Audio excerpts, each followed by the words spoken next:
Hey guys, thanks for joining me for another video. Warning ahead, this one's going to be a little bit of a rant. Just some different things that have kind of been going on right now. I want to start this video by saying that I don't want this channel to be a conspiracy theory channel. And my goal here is not to come across that way, but there are some things I want to discuss that God has revealed to me, but also that I'm just kind of thinking are possibilities, not necessarily the Word of God or like I have insider information or anything. These are just thoughts to ponder by looking at the overall situation we're living in and kind of putting pieces together. What I'm seeing is I'm seeing kind of this, it's like an element of fear almost that they're trying to produce. And it seems like, you turn on the media right now or you turn on just about anything, and it's this fear about coronavirus, the danger, the spike that's about to come in America, and hospitals overflowing, etc., etc. And I see this element of fear being pushed by a lot of different venues. And if you'll remember in past videos where I did discuss what was, I believe, given to me by the Word of God, which was turned out to be prophetic, where He told me that there was going to be these food shortages and then told me next National Guard, and then showed me plastic food symbolizing that this was fake, like it was a fake fear that was being generated. I'm kind of basing some of my thoughts off of that. And as I look at it through that lens, and maybe even if I didn't with that lens, if I just looked at it as a person without this prophetic view that God had given me, I think I would still see that they're trying to push fear on us. And I do see Trump is not so much pushing fear. It seems that his motivation is more that he's been, and I saw this early on, that his economy is his legacy as a president, how he's been able to bring the economy back. So it feels like he's trying to bolster confidence in the economy by saying things aren't so bad, or kind of limiting, pushing that it'll be better soon. And I think that's why they only put this lockdown on us for a couple of weeks and then finally extended it to a month, when all projections show that it'll actually be till May that they plan to do this. So I think that he has been speaking kind of from more of a perspective of keeping the economy still going, whereas those around him have been speaking from kind of a place of fear. And then, of course, the way the news media spins it all, whatever channel you might watch. I mean, taking political views aside, where they either hate Trump or love Trump, they're all pushing fear. They're all marketing fear to us. And I have some thoughts on that and what I'm seeing. One thing I've really been confused about is this doesn't make sense to me, is that we're able to go to stores, which I can understand, and it's kind of a free will go to the stores. And I know some people are, even though here in California we're in this lockdown, some people are going to the stores, like stores all the time. Like, it's, they need to get out of the house. They're getting cabin fever and they're going all the time. I'm not. I'm trying to stay safe to protect my mom, even though I know God is in control. I still don't want to bring anything back to her, so I have been contained aside from a couple of store runs. But what I'm wondering is, going to the store is something we can all do, and everybody in our whole neighborhood has gone to the store. Everybody has gone to the store because we all need to eat. Yet they tell us that we can't go to our workplace. Not that I have one, but by we I mean you guys, if you work somewhere else. Which is weird to me, because why would we be able to go to a store yet we can't go to work? Like, it, why wouldn't we just observe the same policies in the workplace as we're observing at the store?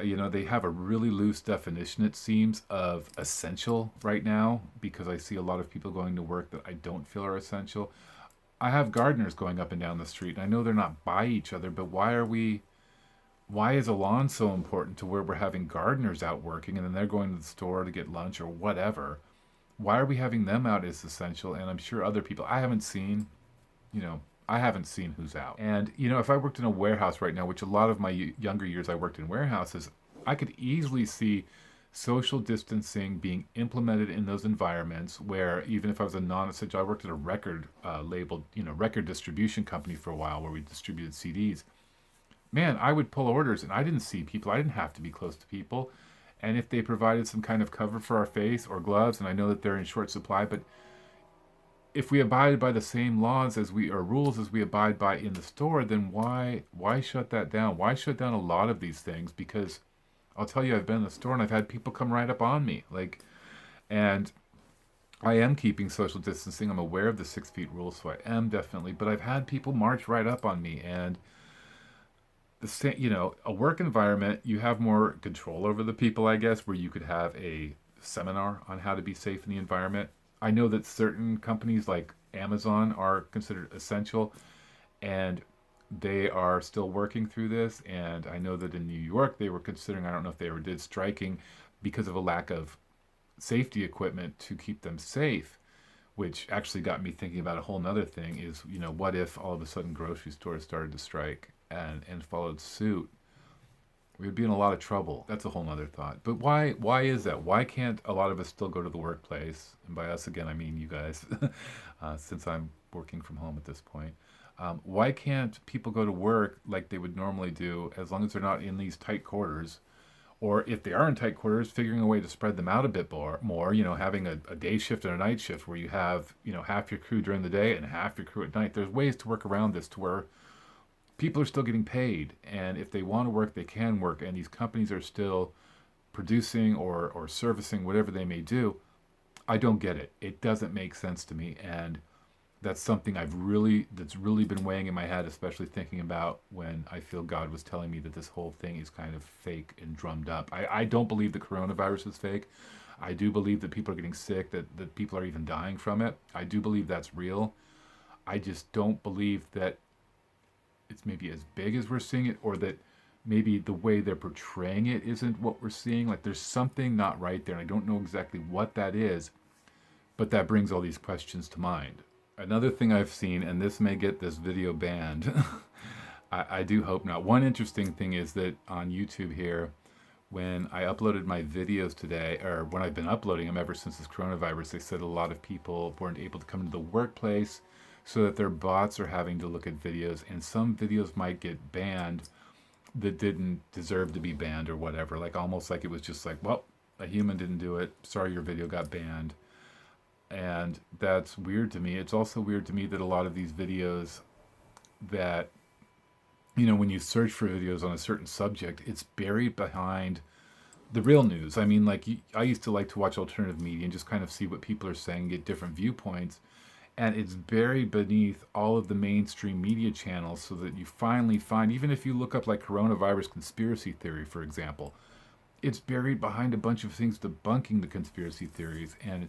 And the same with Google. Trying to find something on Reddit, certain things are buried. It used to be easy to find, and there seemed to be this switch recently. I don't know if I'm looking at it wrong or if it's legit, but it's weird. And I'm not saying any of these things are really nefarious. I'm just saying that I have noticed some things that just don't add up to me, and I'm wondering why. And I'm just putting them out there for you guys to ponder, see if you notice as well. Another thing I noticed was that they talked a lot about in the beginning not wearing a mask, that we shouldn't wear a mask, it's not safe, that's not the way to go, only if you're sick you should wear a mask, etc., etc. Now I have one of the N95 masks. My friend works at a waste treatment plant here in Los Angeles, and he had some as well as some gloves, so I was inclined to wear one, and everybody kept saying, oh, you're not supposed to, you're not supposed to. I did anyways, but you know I, I, I don't know. I wonder why they were so against that in the beginning, and now they're saying yes, you can wear one, but only a cloth one. Now I do get that they might have been afraid of a run on mask if they started saying that you should wear a mask. But I mean, we know that they work because that's why the doctors and nurses and those in healthcare that are around these individuals want them, is because an N95 will protect you.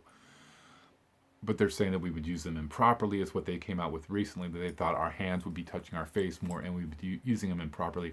It just feels like untruth. It feels like something that's deception, and I know the government isn't above that, but at the same time, it just makes me wonder why. Why would they do that? Now they've come out to say, that you can wear a cloth mask and that you should be wearing a cloth mask. And when I went out to the store yesterday, I noticed a lot of people were. But that's only really going to protect you, I guess, from sneezing on somebody and protect your projectiles. It's not going to protect that much incoming, I wouldn't think.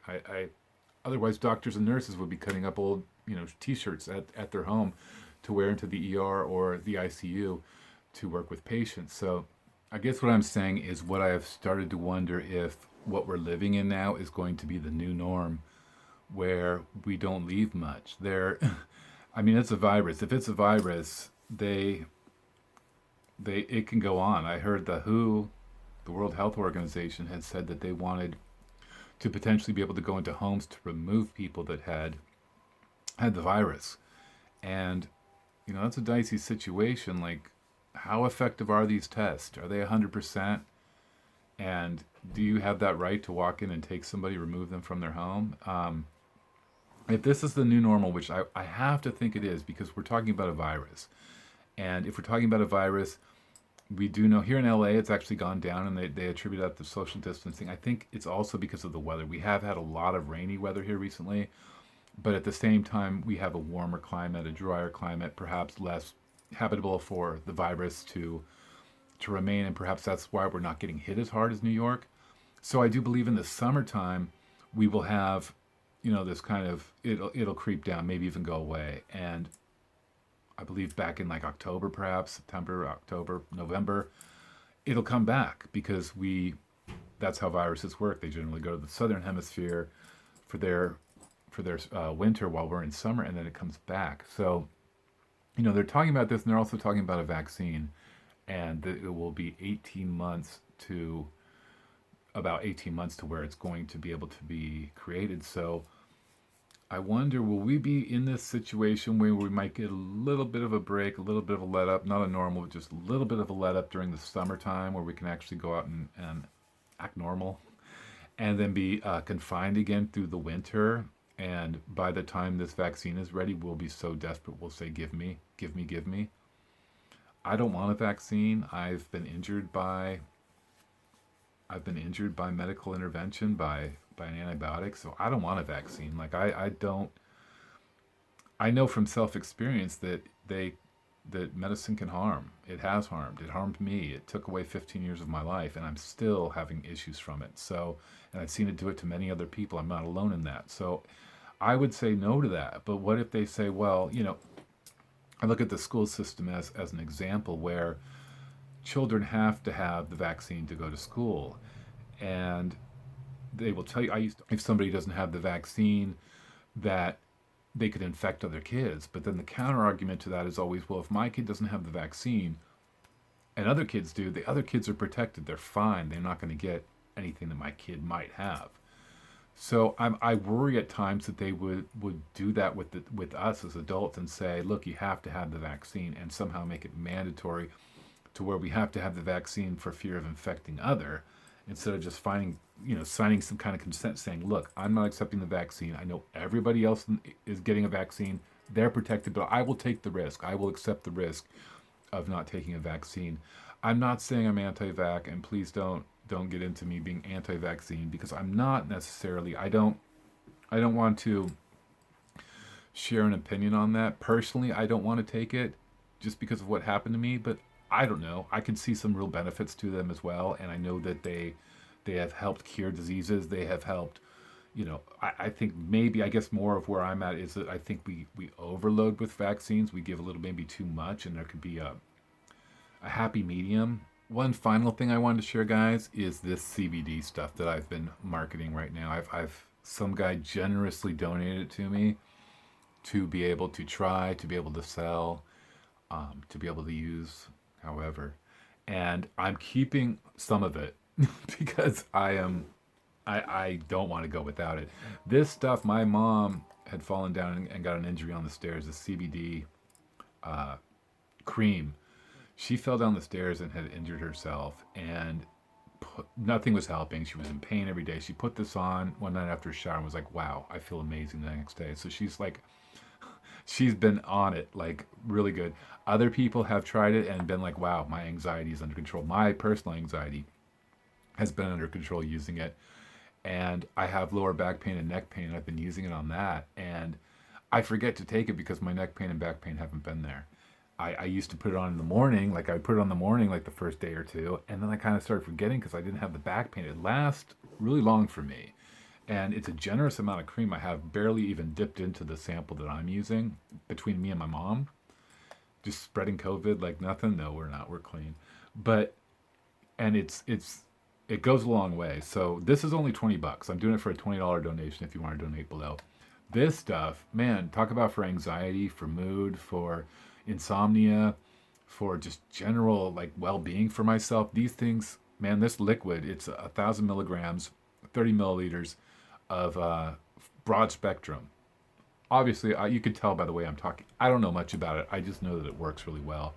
And what I'm doing is I'm trying to offer both of these products at a lower cost than you'll probably find it anywhere else. They're high quality, just to get it in people's hands so that they can try it and give me their feedback, because I want to start marketing this stuff. It's going to be just a straight donation, $40 for the bottle, no shipping, no handling. I'll take care of that. And then $20 for the cream, or get both for just $50.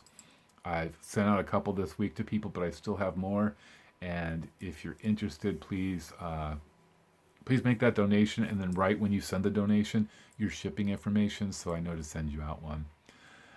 And always helpful donations to help me out. I am going through a very difficult time right now financially with the COVID, and in between getting not being able to move right now with the guys I used to help move, and getting ready to start working on this CBD business. Is going to take a little bit of time to get that rolling. So any donations you can provide through my GoFundMe or my Patreon to help support this channel, to help support some different needs I have, would be very much appreciated. I appreciate all of you guys that have helped out so far, those that have tried the CBD and are going to hopefully give me their comments back so I can use those later and tell people how it works.